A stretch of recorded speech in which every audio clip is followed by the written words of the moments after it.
ouvertures. Mais avant le musée, il y a des vaches. Regardez. C'est un terrain ici, le terrain de l'Université McGill. C'est public. You are on the land of McGill University. McGill University is public land, still is today. If you wanted to bring your cow, you could bring your cow. Et voilà, depuis 150 années, il y a des taxis avec le cheval. C'est le rue Sherbrooke. Et c'est l'entrée principale pour l'Université McGill. Ça, c'est l'édifice avec beaucoup de lectures, beaucoup de salles de lecture. Il n'y a pas un musée, mais il y a ici une petite tour. C'est une tour avec un télescope dedans. C'est un télescope juste pour regarder une étoile, l'étoile du Nord. C'est pour faire des mesures correctes pour l'horloge.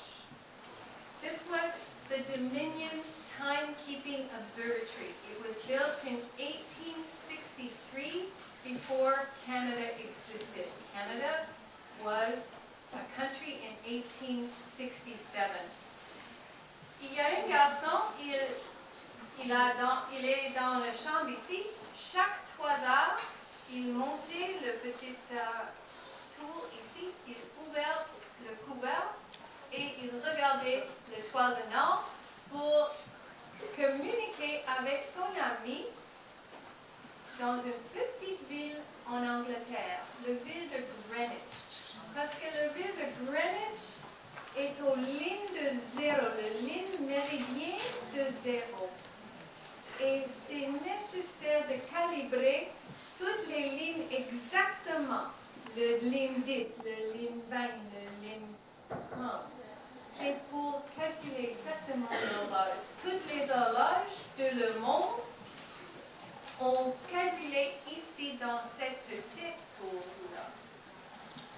Voilà, Monsieur Dawson, c'est le Principal Dawson, le directeur de la grande université, et il a fondé ce musée.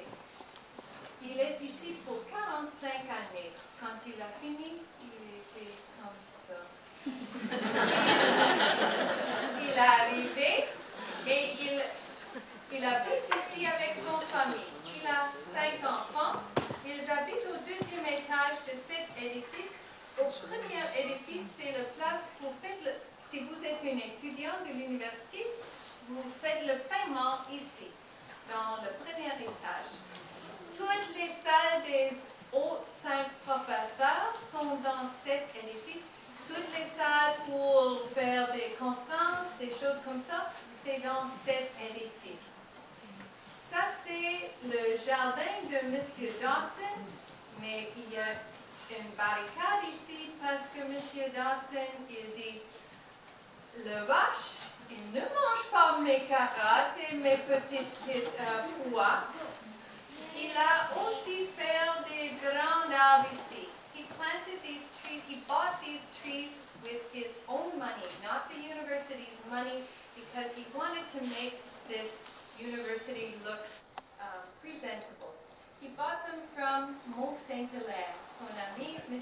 Galt, il habite à Mont-Saint-Hilaire.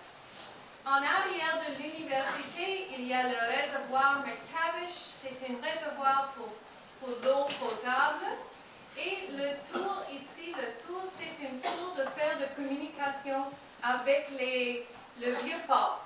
Au vieux port, il y a des bateaux, le chemin de fer, et ils regardent la montagne et ils regardent le tour ici avec les petits drapeaux. Drapeaux avec des lignes, avec des carrés. Et c'est une ancienne sorte de communication pour est-ce qu'il y a une tempête de neige, est-ce qu'il pleut, est-ce qu'il y a des choses comme ça. Monsieur Redpath, Peter Redpath, le fils de John Redpath, de le sucre Redpath, c'est lui qui a donné 130 000 pour construire tout le musée. 130 000 $. Qu'est-ce qu'on a acheté aujourd'hui pour un musée? Un petit bateau, peut-être? Et le musée, le premier jour, quand le musée est ouvert, je pense peut-être les deux petites figures étaient peut-être M. Redpath, peut-être M. Dawson, je ne suis pas sûre.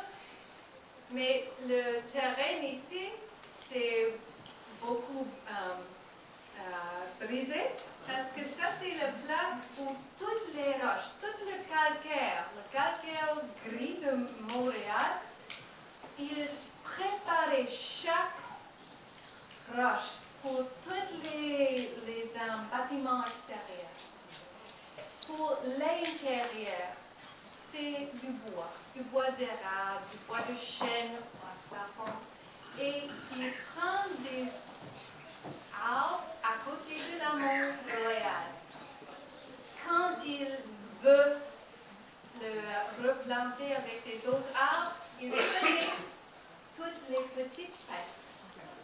Et après 20-30 années, cette côte de Mont-Royal, c'est tout vert parce que le sapin, sont verts.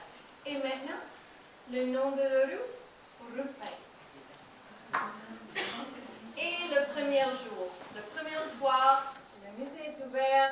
Il y a les madames ici avec les balles très bons et le monsieur Dawson, tout noir comme un pingouin. Et voilà un grand squelette. C'est ici maintenant. Et c'est une sorte de dinosaure. Vous le voyez aujourd'hui, ce soir. Et au 3e étage, vous le voyez aussi beaucoup de choses au 3e étage. Mais ce n'est pas des dinosaures au 3e étage. Nous avons beaucoup de choses dans le monde entier. Nous avons des momies égyptiennes. Nous avons 3 momies humaines. Nous avons 5 momies des petits animaux. Des chats, des petits crocodiles. Nous avons des têtes séchées. Nous avons des petites chaussures chinoises. Nous avons les anciennes monnaies grecques.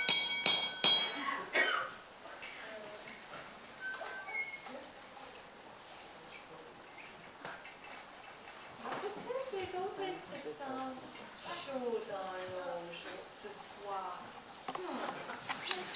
OK. Est-ce que c'est le temps de monter pour regarder toutes les choses? Oui. Est-ce qu'on fait? Ah, qu'est-ce qu'il y a? Il y a beaucoup de personnes ici. Qu'est-ce qui se passe? Ça marche pas. Je sais pas c'est quoi ce morceau-là. Le dirigeable est en panne, il n'y a plus rien qui marche. C'est quoi toutes ces gens-là? Vous sortez d'où, vous autres? Parce que je suis encore une zéro top. Ça marche pas. Ça marche rien pas. Monsieur Bonheur! Bonjour! Où sommes-nous exactement? Oui, ça va de soi, mais en quelle année sommes-nous? 2015? Nous sommes partis de 1885 à 2015. Mon plan a fonctionné. Quoi? Ma fille! Père est fâché. Expliquez-moi ça! Ça ne peut pas être moi, voyons. Je n'ai pas les compétences requises pour pouvoir faire une telle chose. Non, mais encore! Récit ou manuel voyage temporel pour les nuls. Tant qu'à être coincé ici ce soir, on va vous expliquer ce qu'on fait. Alors, notre groupe est Steampunk Montréal. Et Steampunk Montréal, c'est un regroupement, une association d'amateurs de steampunk. Le steampunk, c'est un genre de science-fiction qui s'inspire de l'époque victorienne et qui élabore à partir de là un futur alternatif. Dans l'expression, le mot steam représente la vapeur, qui est la technologie prédominante à l'époque victorienne. Dans les locomotives, la machinerie lourde, même notre dirigeable fonctionne à la vapeur, n'est-ce pas? Si j'avais un androïde, je pourrais peut-être le réparer. Avez-vous ça, vous, un androïde? Un androïde? Non. On parle bien sûr des automates automates, Android à vapeur, bien sûr. Oui, bien sûr. Le mot punk, dans steampunk, ça représente un peu l'aspect fabriqué maison, do it yourself, un peu la contribution que chaque personne apporte à ce mouvement artistique. Par exemple, les vêtements que je porte, je les ai cousus moi-même. Et moi, l'attirail que je porte, c'est des trucs ramassés de ci et de là. Ben, moi, c'est le dirigeable que j'ai fait moi-même. Il faudrait peut-être le réparer si on veut dégager ce soir. Hein?